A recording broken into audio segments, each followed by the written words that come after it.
A British tourist sits at a rooftop restaurant in Istanbul, the Bosphorus glittering below him, the minarets lit up like something out of a dream. He orders a full seafood dinner for two. Wine, appetizers, dessert. He gets the check, looks at it, and laughs, not nervously, actually laughs. Because the whole thing costs less than a burger and fries back in London. 3 blocks away, a Turkish engineer with a university degree is sitting at his kitchen table doing math, trying to figure out if this month, he can afford to buy meat. Same city, same night, to completely different realities. And here's the question nobody wants to say out loud. When you're living your best life on a budget vacation in Turkey, who exactly is picking up the real tab? That's what we're getting into today, and I'll warn you right now.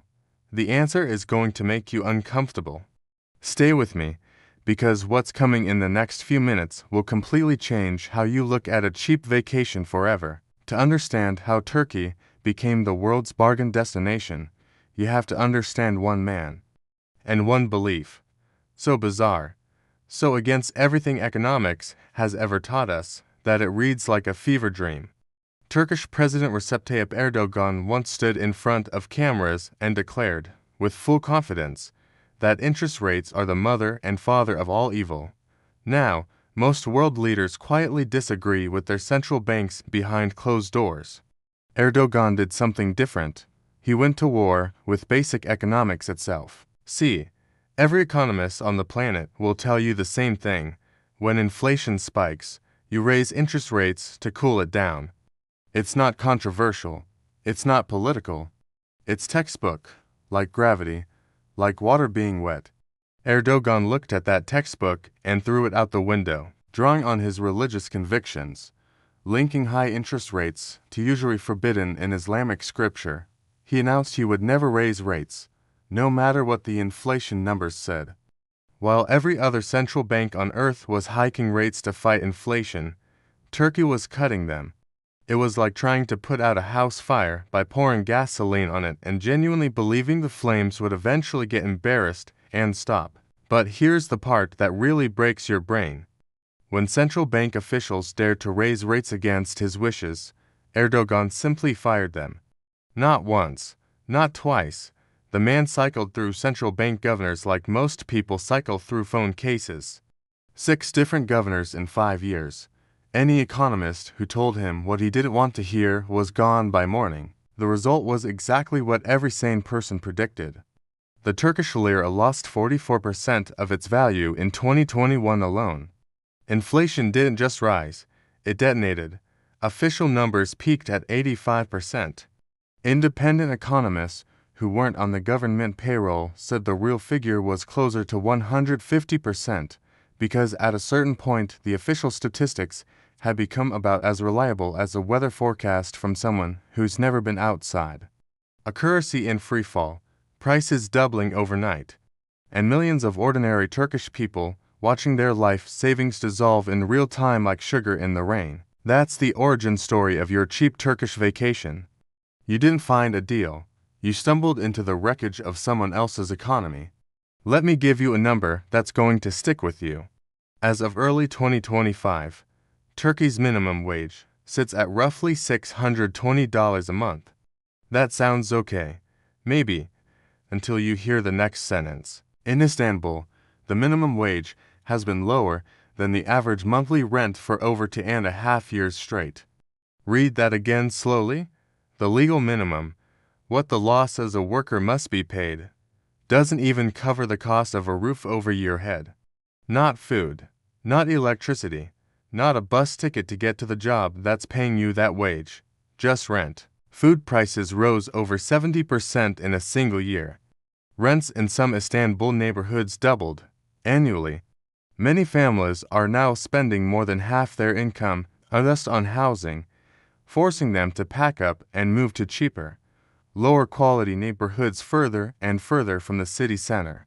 Every year, a little further from the life they thought they were building. And then it gets worse. At the end of 2025, Turkey's largest labor union released a report showing that the cost of simply feeding a family of 4 now exceeds the minimum wage. Not rent, not medicine, not school supplies, just food. Full-time workers earning what the law requires cannot afford to properly feed their children. This isn't some distant developing world story. This is happening in a G20 nation, a country with ancient history, world-class universities, and a civilization that was writing poetry when most of Europe was still arguing about which end of a bone to chew. Young engineers, doctors, teachers, bankers, people who did everything right, studied hard, got degrees, followed the rules, can no longer afford homes or cars. More university graduates than ever before, but the ladder to middle-class life has been quietly pulled up behind the generation that already climbed it. One Turkish analyst put it simply, it's not just poverty, it's the death of hope. And that, he argued, might actually be the more dangerous wound. Here's where the story stops being just sad and starts being almost grotesque. While Turkish families were cutting back on meat, skipping doctor visits, cramming into shared apartments with strangers just to split the rent, tourism was booming. Record-breaking numbers. Tourists pouring in from Russia, Germany, the UK, all of them posting Instagram stories about what an incredible deal Turkey is. Think about what that actually means. The very economic collapse that was destroying Turkish people's lives was simultaneously making the country irresistible to foreigners. Every time the lira dropped, a European tourist euro bought more. Every time a Turkish family got squeezed out of their neighborhood, a British couple could afford an extra week at the resort.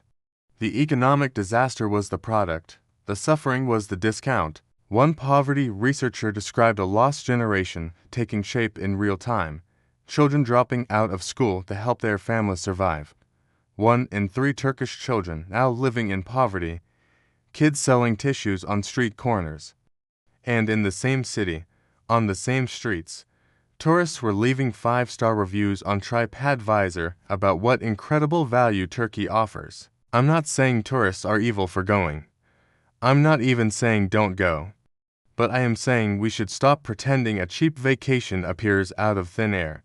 Somewhere behind every bargain, there's a person who made it cheap.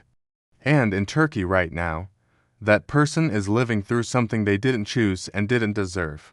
Now here's where the story takes a turn that genuinely surprised me when I dug into the numbers. The cheap vacation that made Turkey famous, it's disappearing. After inflation peaked at catastrophic levels, Turkey was eventually forced to do what Erdogan spent years refusing to do, raise interest rates. Dramatically, the policy rate shot up to 50%. The lira started to stabilize, and inflation, while still brutal, began its slow climb down from historic peaks. Good news for Turkish people, right? Yes, partially. But here's the side effect nobody in the tourism industry wanted to talk about. As the lira stabilized and prices adjusted, Turkey stopped being cheap for foreigners. Hotel prices in Antalya and Bodrum that once made European tourists feel like royalty started approaching what you'd pay in Greece or Spain. A family vacation to a Turkish resort now runs close to 4,000 or 5,000 euros, comparable to Western Europe. Some destinations are actually more expensive than their Mediterranean competitors, and tourists noticed immediately. They started leaving reviews saying not worth it anymore. TikTok videos went viral of people in Antalya complaining about being overcharged. One British tourist reported paying 60 euros for 2 kebabs and 2 drinks at a restaurant near the airport. Comment sections filled up with variations of the same sentence, "I will never go back." Tourist arrivals started dropping. Key markets, Russia, Germany, the UK, showed measurable declines. Hotel occupancy rates in certain districts fell into the low 60s. Revenue per room dropped 18% compared to the year before. The industry that had been called Turkey's smokeless gold started showing cracks. And here's the brutal irony that ties this whole story together. Turkey spent years being celebrated as an affordable destination, a reputation built entirely on the back of economic mismanagement and the suffering of its own people. The moment it started fixing its economy, even partially, The very thing that made it attractive to the rest of the world started fading.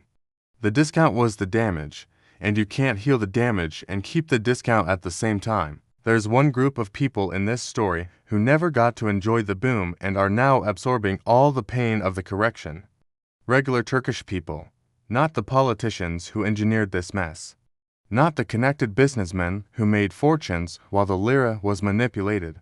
Not the tourists who flew in, spent their strong euros, and flew home with beautiful memories and a full camera roll. The teacher who watched her salary become worthless in real time. The family in Istanbul who can no longer afford the neighborhood they grew up in. The young doctor who worked his entire life toward a middle-class existence and is now seriously considering leaving the country altogether, joining a brain drain that's been quietly hollowing out Turkey's most educated generation.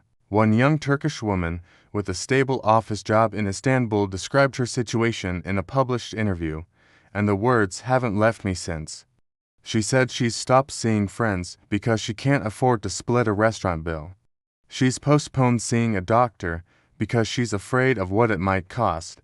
And her deepest fear, the one that keeps her up at night, isn't losing her job, it's getting sick. Because she has nothing saved, nothing to fall back on, just a monthly paycheck that covers rent if she's lucky and not much else. She's not a failure, she's not lazy, she's a casualty. Turkey's story ain't really a tourism story. It's not even really an economic story, though the economics are genuinely fascinating in a horrifying kind of way.